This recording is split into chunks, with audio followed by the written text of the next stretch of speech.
Hi. This is just my second installment. I'm going to try and make this a real quickie on the brain. So, quick recap: we had the frontal lobe, CEO, who determines possible outcomes from current actions, greatly involved in reasoning. Our parietal lobe, which holds the maps of our worlds, temporal lobes, which is greatly involved in audio and recognizing sound. Our occipital lobe, which is greatly involved in our visual processing world, recognizing things that we see. This is just a real brief overview. Insular lobe, which is deep to the occipital lobe, where we strive for homeostasis. Our emotions feed in there. And our sense of interoception, our sense of self. Then we have the thalamus, which is the relay station for all our special senses. It is not a lobe, so it's a relay station for all our special senses, transducing the stimuli from them except for smell. Then our hypothalamus. Our hypothalamus is where the link to the of the endocrine system to the central nervous system via the big vagus nerve that lies there. It's also the place where our short-term memory gets turned into long-term memory. Then we have the brainstem, and the brainstem is a continuation of the spinal cord. We had three parts. We've got the mesencephalon, the pons, and medulla oblongata.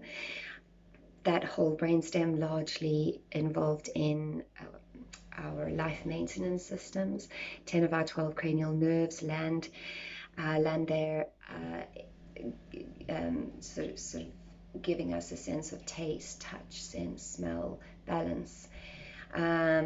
Also some facial muscles, allowing us to show our emotion through our face. And then we covered proprioception as well last time. Proprioception being the ways in which the brain can actually become aware of the 3D virtual world around us. It's a touch, smell. It gives us, sorry, not touch. Our skin has little receptors on us, giving us a sense of touch. Our little receptors in our joint capsules gives us a sense of angulation and movement in our joints. Proprioception in our gut is it's everywhere through your body. It gives you a sense of self, and that's hugely impactful on our cerebellum, which is the part that we are covering today. So the cerebellum is only 10% of what's up here, but it holds approximately 43 billion neurons. That is 50% of all the neurons in your brain. And the weird and wonderful thing about it is that it doesn't actually command any actions, instructions. It is a moderator.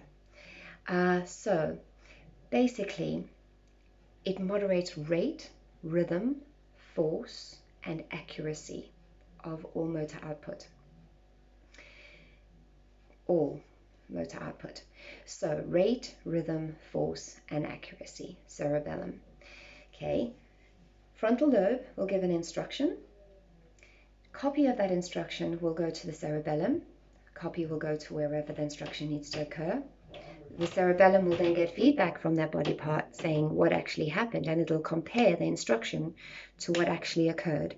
Send feedback to the frontal lobe, and therefore correcting the instruction. So massively impactful in learning.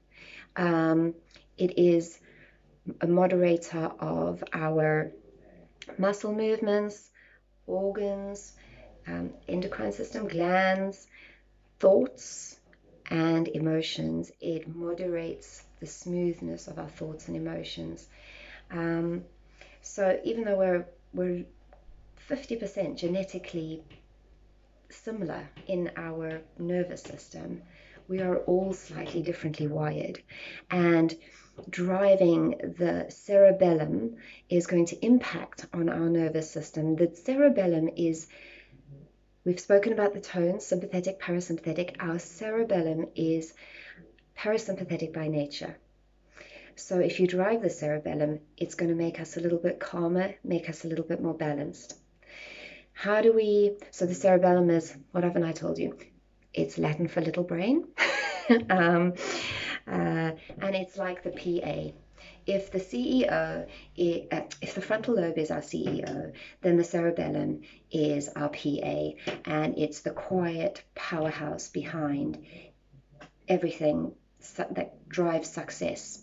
So making sure that all the instructions that goes out to the different to the different arms of the company, that they're being followed properly, the instructions are being followed, that they are being followed timeously, that they are synchronizing with other parts, that they are doing so with enough force.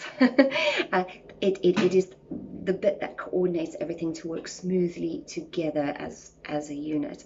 And if somewhere along that the cerebellum is relying on feedback from the body constantly for all its information. So in order for it to monitor the rate, rhythm, force, and accuracy going out, it needs really good feedback coming in, hence proprioception.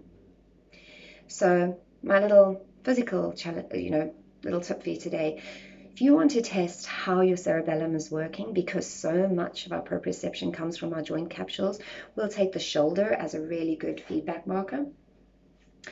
Stretch your arms out in front of you, bring your fingers together. Shoulders nicely settled down your back.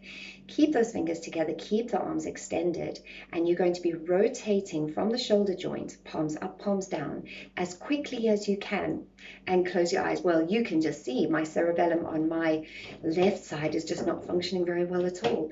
If I do this with my eyes closed, you'll see maybe, I've got a bit of a paddling motion in this hand, and that's not what I want. I want it to be flipping backwards and forwards exactly the same as the other hand, and I want to go as fast as I can.